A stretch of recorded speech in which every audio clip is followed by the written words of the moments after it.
Hey, what's up, y'all? DCT here. First things first, I gotta get this out of the way.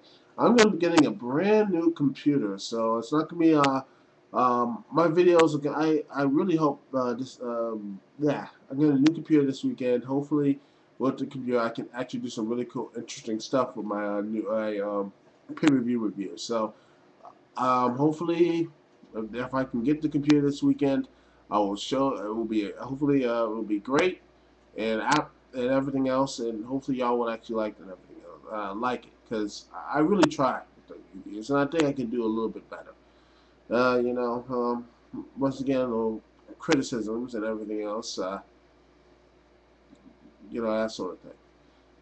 But anyway, um, you must have heard that the WWE has basically banned chair shots to the head.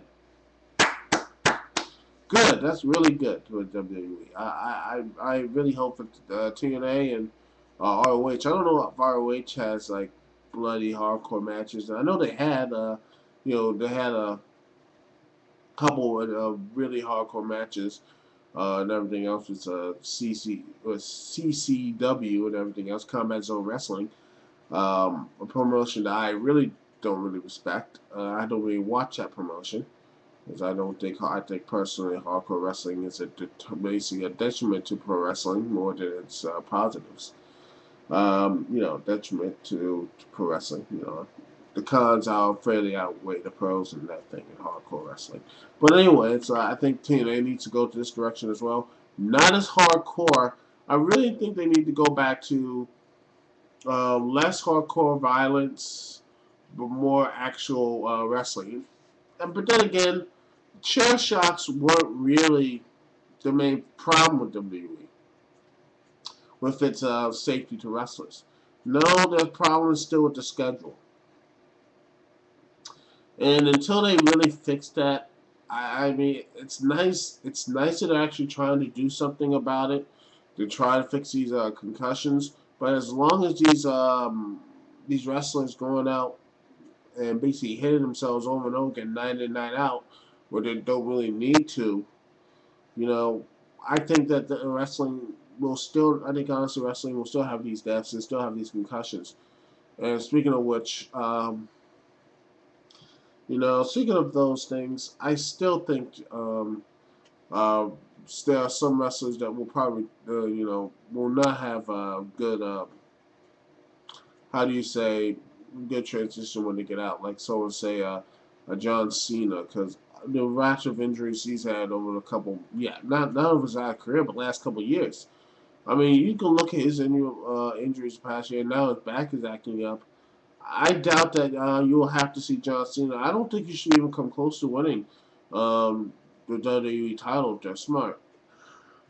Yeah, at least have him at least rest. I think John Cena needs to rest. I think he needs to take a couple months, weeks off and refresh his character. But they're not going to do that. They'll have John Cena beat Batista and that sort of thing, and have the feud continue. This, that, and the other. To me, that's wrong, and I hope that most of you, um, people who watch the video would agree with me. Because I think that the WWE is doing some small steps of getting at least somewhat passable, that sort of thing, with chair shots and everything else. That's good, but they need to go a little bit more. And they actually need to start punishing main event talent. I don't care if it destroys storylines and everything else, what have you. If you don't start punishing them, then you know what? Then the punishments mean nothing. They don't mean anything. If you don't stop, I mean, to me, Randy Orton shouldn't have been champion in '07. Neither should have been Edge, and neither should have been Batista. These guys broke the rules and did those steroids. They should have been suspended for, at least 2 or 3 months. I honestly don't think the storylines and all this other stuff. You start pushing people up there. You start having backup wrestlers. I don't care. I mean, that's the problem with WWE. They say, well, we can't have it because we don't have any main eventers. Well, you start making some. Then we won't have to be in this situation instead of pushing regular these steroid wrestlers and everything else. And by the way, you cannot convince me that John Cena or Batista aren't taking steroids. You look at them, and let me tell you something. Those guys are big, man, and trust me, John Cena has got noticeably bigger, and his injuries basically are connected to some type of steroids. People who have taken steroids. So, and the injury I'm referring to with John Cena, I think it was his one in 2007, where his bicep and everything. Look at it, his huge biceps and the tendons just snapped. That's related to his related to steroids. Related to people who use steroids, use and abuse steroids, and then that should be real focused. And people say, "Oh, Vince McMahon cares."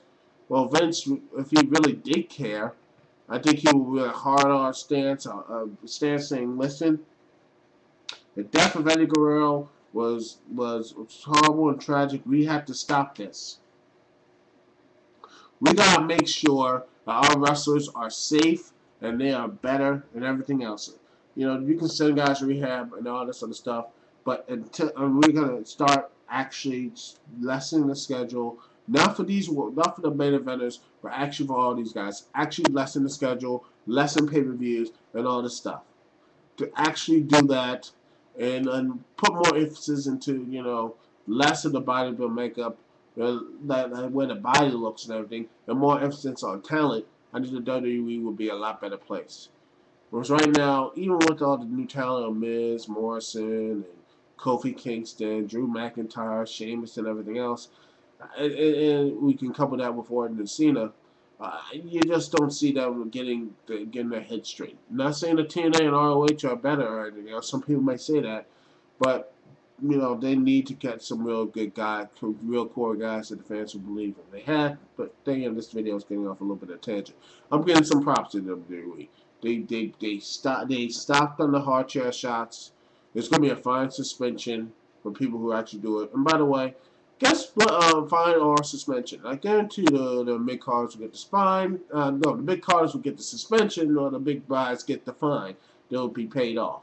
Because that's how they work. And until they actually start a hardline stance, a real hardline stance on these guys, these illegal drugs and using illegal steroids and everything else, then you're not going to really have any teeth to your wellness policy.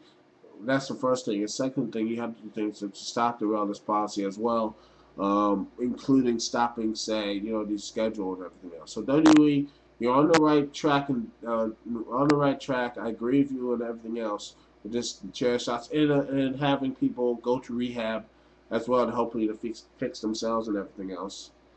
But if they can't, if their schedule and everything else doesn't change, you're still going to have these problems. Anyway, that's just my video for today. DCT here. Peace and love. I'll see y'all when I see y'all. One.